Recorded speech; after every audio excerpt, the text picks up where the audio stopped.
Tantor Audio, a division of Recorded Books, presents The Uses of Enchantment, The Meaning and Importance of Fairy Tales, by Bruno Bettelheim, narrated by Gerard Doyle. Introduction. The Struggle for Meaning. If we hope to live not just from moment to moment, but in true consciousness of our existence, then our greatest need and most difficult achievement is to find meaning in our lives. It is well known how many have lost the will to live and have stopped trying because such meaning has evaded them. An understanding of the meaning of one's life is not suddenly acquired at a particular age, not even when one has reached chronological maturity. On the contrary, gaining a secure understanding of what the meaning of one's life may or ought to be, this is what constitutes having attained psychological maturity. And this achievement is the end result of a long development. At each age we seek, and must be able to find, some modicum of meaning congruent with how our minds and understanding have already developed. Contrary to the ancient myth, wisdom does not burst forth fully developed like Athena out of Zeus's head. It is built up, small step by small step, from almost irrational beginnings. Only in adulthood can an intelligent understanding of the meaning of one's existence in this world be gained from one's experiences in it. Unfortunately, too many parents want their children's minds to function as their own do, as if mature understanding of ourselves and the world, and our ideas about the meaning of life, did not have to develop as slowly as our bodies and minds. Today, as in times past, the most important and also the most difficult task in raising a child is helping him to find meaning in life. Many growth experiences are needed to achieve this. The child, as he develops, must learn step by step to understand himself better. With this, he becomes more able to understand others, and eventually can relate to them in ways which are mutually satisfying and meaningful. To find deeper meaning, one must become able to transcend the narrow confines of a self-centered existence, and believe that one will make a significant contribution to life, if not right now, then at some future time. This feeling is necessary if a person is to be satisfied with himself and with what he is doing. In order not to be at the mercy of the vagaries of life, one must develop one's inner resources, so that one's emotions, imagination, and intellect mutually support and enrich one another. Our positive feelings give us the strength to develop our rationality. Only hope for the future can sustain us in the adversities we unavoidably encounter. As an educator and therapist of severely disturbed children, my main task was to restore meaning to their lives. This work made it obvious to me that if children were reared so that life was meaningful to them, they would not need special help. I was confronted with the problem of deducing what experiences in a child's life are most suited to promote his ability to find meaning in his life, to endow life in general with more meaning. Regarding this task, nothing is more important than the impact of parents and others who take care of the child. Second in importance is our cultural heritage, when transmitted to the child in the right manner.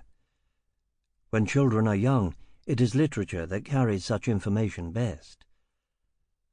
Given this fact, I became deeply dissatisfied with much of the literature intended to develop the child's mind and personality, because it fails to stimulate and nurture those resources he needs most in order to cope with his difficult inner problems. The pre-primers and primers from which he is taught to read in school are designed to teach the necessary skills irrespective of meaning. The overwhelming bulk of the rest of so-called children's literature attempts to entertain or to inform, or both. But most of these books are so shallow in substance that little of significance can be gained from them. The acquisition of skills, including the ability to read, becomes devalued when what one has learned to read adds nothing of importance to one's life. We all tend to assess the future merits of an activity on the basis of what it offers now, but this is especially true for the child, who much more than the adult lives in the present, and although he has anxieties about his future, has only the vaguest notions of what it may require or be like. The idea that learning to read may enable one later to enrich one's life is experienced as an empty promise when the stories the child listens to or is reading at the moment are vacuous. The worst feature of these children's books is that they cheat the child of what he ought to gain from the experience of literature, access to deeper meaning, and that which is meaningful to him at his stage of development. For a story truly to hold the child's attention, it must entertain him and arouse his curiosity. But to enrich his life, it must stimulate his imagination, help him to develop his intellect and to clarify his emotions, be attuned to his anxieties and aspirations, give full recognition to his difficulties, while at the same time suggesting solutions to the problems which perturb him. In short, it must at one and the same time relate to all aspects of his personality, and this without ever belittling, but on the contrary giving full credence to the seriousness of the child's predicaments, while simultaneously promoting confidence in himself and in his future. In all these and many other respects of the entire children's literature, with rare exceptions, nothing can be as enriching and satisfying to child and adult alike as the folk fairy tale. True, on an overt level, fairy tales teach little about the specific conditions of life in modern mass society. These tales were created long before it came into being.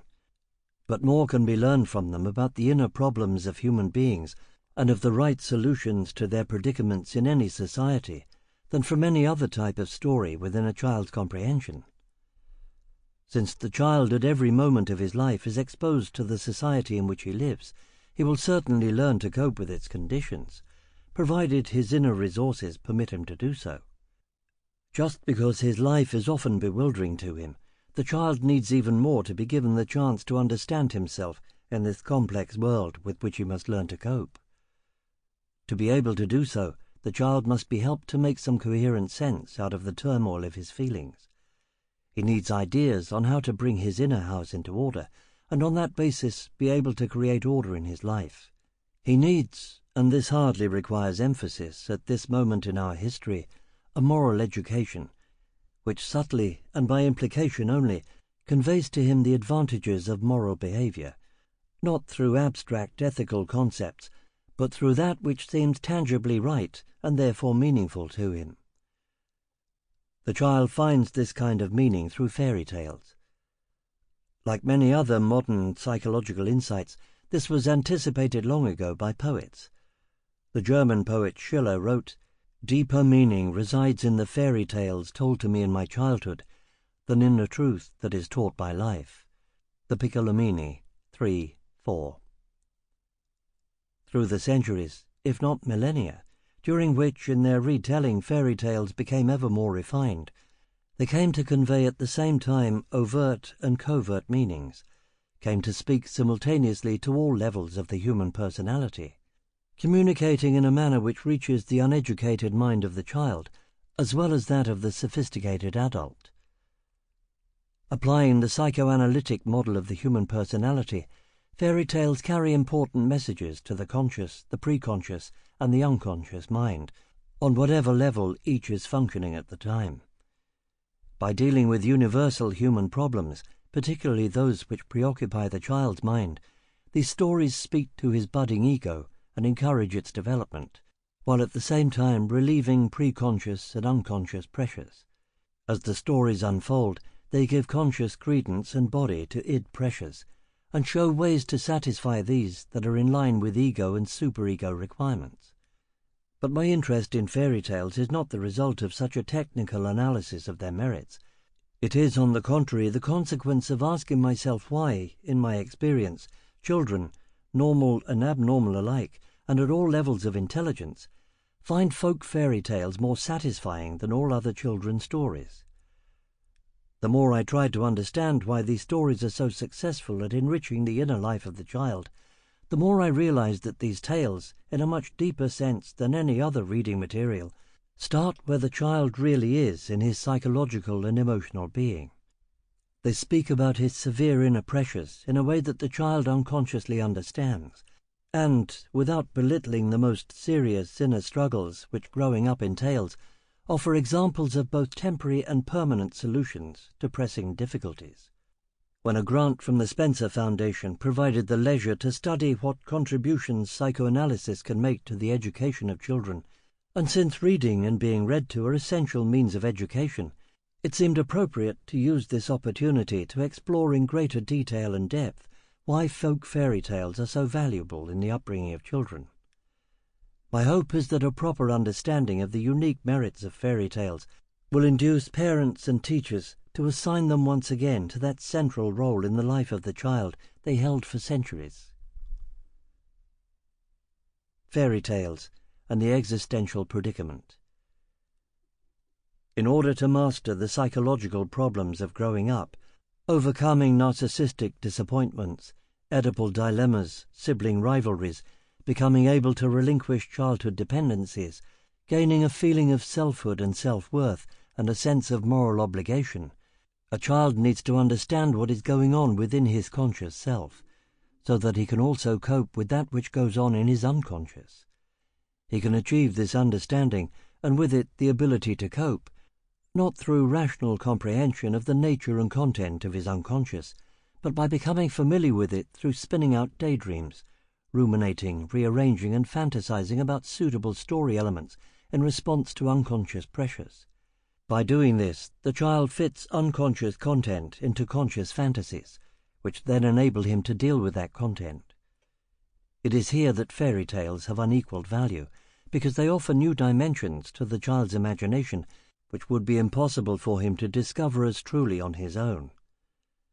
Even more important, the form and structure of fairy tales suggest images to the child by which he can structure his daydreams, and with them give better direction to his life. In child or adult, the unconscious is a powerful determinant of behavior. When the unconscious is repressed and its content denied entrance into awareness, then eventually the person's conscious mind will be partially overwhelmed by derivatives of these unconscious elements, or else he is forced to keep such rigid, compulsive control over them that his personality may become severely crippled. But when unconscious material is to some degree permitted to come to awareness and work through in imagination, its potential for causing harm to ourselves or others is much reduced. Some of its forces can then be made to serve positive purposes. However, the prevalent parental belief is that a child must be diverted from what troubles him most, his formless, nameless anxieties, and his chaotic, angry, and even violent fantasies. Many parents believe that only conscious reality or pleasant and wish-fulfilling images should be presented to the child, that he should be exposed only to the sunny side of things. But such one-sided fare nourishes the mind only in a one-sided way, and real life is not all sunny. There is a widespread refusal to let children know that the source of much that goes wrong in life is due to our very own natures, the propensity of all men for acting aggressively, asocially, selfishly, out of anger and anxiety. Instead, we want our children to believe that inherently all men are good. But children know that they are not always good, and often even when they are, they would prefer not to be. This contradicts what they are told by their parents, and therefore makes the child a monster in his own eyes. The dominant culture wishes to pretend, particularly where children are concerned, that the dark side of man does not exist, and professes a belief in an optimistic meliorism. Psychoanalysis itself is viewed as having the purpose of making life easy, but this is not what its founder intended. Psychoanalysis was created to enable man to accept the problematic nature of life without being defeated by it or giving in to escapism. Freud's prescription is that only by struggling courageously against what seem like overwhelming odds can man succeed in wringing meaning out of his existence.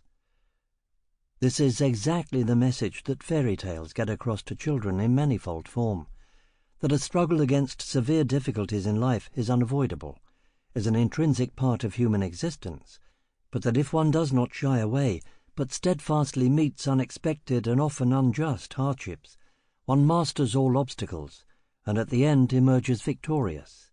Modern stories written for young children mainly avoid these existential problems, although they are crucial issues for all of us. The child needs most particularly to be given suggestions in symbolic form about how he may deal with these issues and grow safely into maturity. Safe stories mention neither death nor aging, the limits to our existence, nor the wish for eternal life. The fairy tale, by contrast, confronts the child squarely with the basic human predicaments.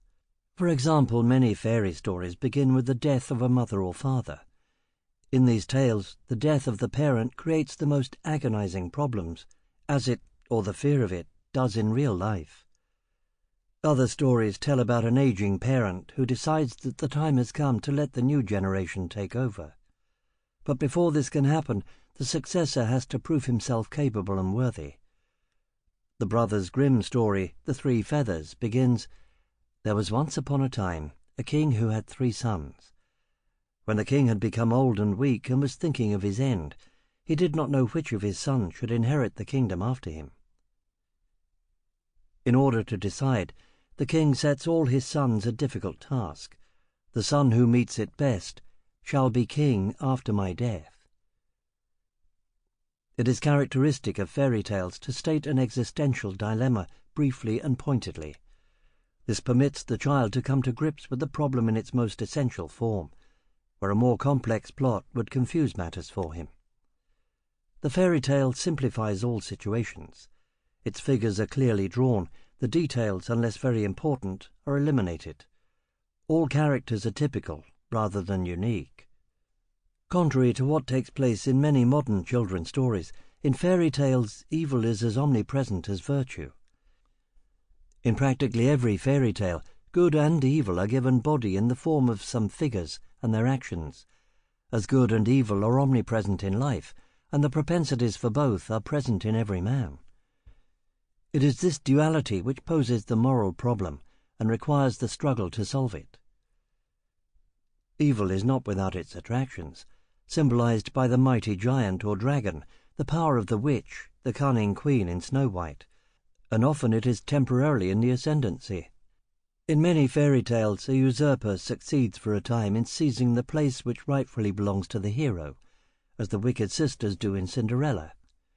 It is not that the evildoer is punished at the story's end, which makes immersing oneself in fairy stories an experience in moral education, although this is part of it. In fairy tales, as in life, punishment or fear of it is only a limited deterrent to crime. The conviction that crime does not pay is a much more effective deterrent, and that is why in fairy tales the bad person always loses out. It is not the fact that virtue wins out at the end which promotes morality, but that the hero is most attractive to the child, who identifies with the hero in all his struggles. Because of this identification, the child imagines that he suffers with the hero his trials and tribulations, and triumphs with him as virtue is victorious. The child makes such identifications all on his own, and the inner and outer struggles of the hero imprint morality on him. The figures in fairy tales are not ambivalent, not good and bad at the same time, as we all are in reality. But since polarization dominates the child's mind, it also dominates fairy tales. A person is either good or bad, nothing in between. One brother is stupid, the other is clever. One sister is virtuous and industrious, the others are vile and lazy. One is beautiful, the others are ugly. One parent is all good, the other evil. The juxtaposition of opposite characters is not for the purpose of stressing right behavior, as would be true for cautionary tales. There are some amoral fairy tales where goodness or badness, beauty or ugliness play no role at all. Presenting the polarities of character permits the child to comprehend easily the difference between the two, which you could not do as readily were the figures drawn more true to life, with all the complexities that characterize real people. Ambiguities must wait until a relatively firm personality has been established on the basis of positive identifications. Then the child has a basis for understanding that there are great differences between people, and that therefore one has to make choices about who one wants to be. This basic decision, on which all later personality development will build, is facilitated by the polarizations of the fairy tale. Furthermore, a child's choices are based not so much on right versus wrong, as on who arouses his sympathy and who his antipathy. The more simple and straightforward a good character, the easier it is for a child to identify with it and to reject the bad other. The child identifies with the good hero not because of his goodness, but because the hero's condition makes a deep, positive appeal to him. The question for the child is not, do I want to be good, but who do I want to be like? The child decides this on the basis of projecting himself wholeheartedly into one character. If this fairy tale figure is a very good person, then the child decides that he wants to be good too. Amoral fairy tales show no polarization or juxtaposition of good and bad persons. That is because these amoral stories serve an entirely different purpose. Such tales or type figures as Puss in Boots, who arranges for the hero's success through trickery, and Jack, who steals the giant's treasure, build character not by promoting choices between good and bad, but by giving the child the hope that even the meekest can succeed in life. After all, what's the use of choosing to become a good person when one feels so insignificant that he fears he will never amount to anything? Morality is not the issue in these tales, but rather assurance that one can succeed. Whether one meets life with a belief in the possibility of mastering its difficulties or with the expectation of defeat is also a very important existential problem. The deep inner conflicts originating in our primitive drives and our violent emotions are all denied in much of modern children's literature, and so the child is not helped in coping with them. But the child is subject to desperate feelings of loneliness and isolation, and he often experiences mortal anxiety. More often than not, he is unable to express these feelings in words, or he can do so only by indirection: fear of the dark, of some animal, anxiety about his body. Since it creates discomfort in a parent to recognize these emotions in his child, the parent tends to overlook them, or he belittles these spoken fears out of his own anxiety, believing this will cover over the child's fears. The fairy tale, by contrast, takes these existential anxieties and dilemmas very seriously, and addresses itself directly to them: the need to be loved, and the fear that one is thought worthless, the love of life, and the fear of death. Further, the fairy tale offers solutions in ways that the child can grasp on his level of understanding. For example, fairy tales posed the dilemma of wishing to live eternally, by occasionally concluding, "If they have not died, they are still alive." The other ending, "and they lived happily ever after," does not for a moment fool the child that eternal life is possible, but it does indicate that which alone can take the sting out of the narrow limits of our time on this earth, forming a truly satisfying bond to another. The tales teach that when one has done this, one has reached the ultimate in emotional security of existence and permanence of relation available to man, and this alone can dissipate the fear of death. If one has found true adult love, the fairy story also tells, one doesn't need to wish for eternal life.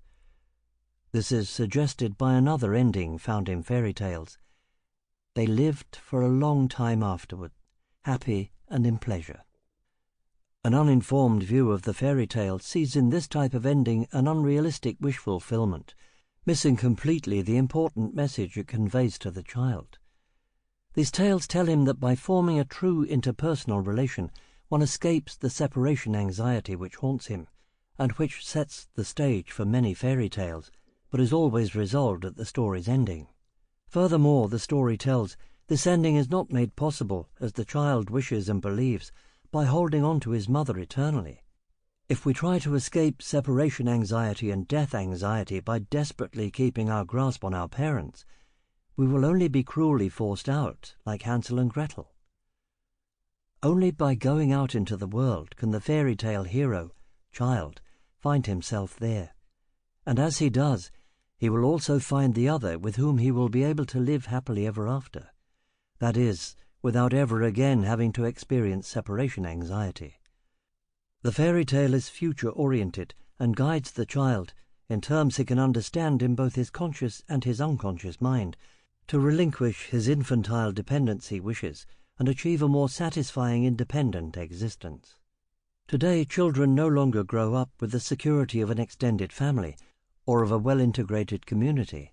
Therefore, even more than at the times fairy tales were invented, it is important to provide the modern child with images of heroes who have to go out into the world all by themselves, and who, although originally ignorant of the ultimate things, find secure places in the world by following their right way with deep inner confidence. The fairy tale hero proceeds for a time in isolation, as the modern child often feels isolated. The hero is helped by being in touch with primitive things, a tree, an animal, nature, as the child feels more in touch with those things than most adults do. The fate of these heroes convinces the child that, like them, he may feel outcast and abandoned in the world, groping in the dark, but like them, in the course of his life he will be guided step by step and given help when it is needed. Today, even more than in past times, the child needs the reassurance offered by the image of the isolated man who nevertheless is capable of achieving meaningful and rewarding relations with the world around him. The fairy tale, a unique art form. While it entertains the child, the fairy tale enlightens him about himself and fosters his personality development. It offers meaning on so many different levels and enriches the child's existence in so many ways that no one book can do justice to the multitude and diversity of the contributions such tales make to the child's life. This book attempts to show how fairy stories represent in imaginative form what the process of healthy human development consists of, and how the tales make such development attractive for the child to engage in. This growth process begins with the resistance against the parents and the fear of growing up, and ends when youth has truly found itself, achieved psychological independence and moral maturity, and no longer views the other sex as threatening or demonic, but is able to relate positively to it. In short, this book explicates why fairy tales make such great and positive psychological contributions to the child's inner growth. The delight we experience when we allow ourselves to respond to a fairy tale, the enchantment we feel, comes not from the psychological meaning of a tale, although this contributes to it, but from its literary qualities, the tale itself as a work of art. The fairy tale could not have its psychological impact on the child were it not first and foremost a work of art. Fairy tales are unique, not only as a form of literature, but as works of art which are fully comprehensible to the child, as no other form of art is. As with all great art, the fairy tale's deepest meaning will be different for each person, and different for the same person at various moments in his life. The child will extract different meaning from the same fairy tale, depending on his interests and needs of the moment. When given the chance, he will return to the same tale when he is ready to enlarge on old meanings, or replace them with new ones. As works of art, fairy tales have many aspects worth exploring, in addition to the psychological meaning and impact to which this book is devoted. For example, our cultural heritage finds expression in fairy tales, and through them is communicated to the child's mind. One example may illustrate. In the Brothers Grimm's story, The 7 Ravens, 7 brothers disappear and become ravens as their sister enters life. Water has to be fetched from the well in a jug for the girl's baptism, and the loss of the jug is the fateful event which sets the stage for the story. The ceremony of baptism also heralds the beginning of a Christian existence. It is possible to view the 7 brothers as representing that which had to disappear for Christianity to come into being. If so, they represent the pre-Christian pagan world in which the 7 planets stood for the sky gods of antiquity. The newborn girl is then the new religion, which can succeed only if the old creed does not interfere with its development. With Christianity, the brothers who represent paganism become relegated to darkness. But as ravens, they dwell in a mountain at the end of the world, and this suggests their continued existence in a subterranean, subconscious world. Their return to humanity occurs only because the sister sacrifices one of her fingers, and this conforms to the Christian idea that only those who are willing to sacrifice that part of their body which prevents them from reaching perfection, if the circumstance requires it, will be allowed to enter heaven. The new religion, Christianity, can liberate even those who remained at first arrested in paganism. Another volume could detail the unique contribution fairy tales can and do make to the child's moral education, a topic which is only touched on in the pages which follow. Folklorists approach fairy tales in ways germane to their discipline. Linguists and literary critics examine their meaning for other reasons. It is interesting to observe that, for example, some see in the motif of Little Red Riding Hood's being swallowed by the wolf the theme of night devouring the day, of the moon eclipsing the sun, of winter replaced. Sample complete. Ready to continue?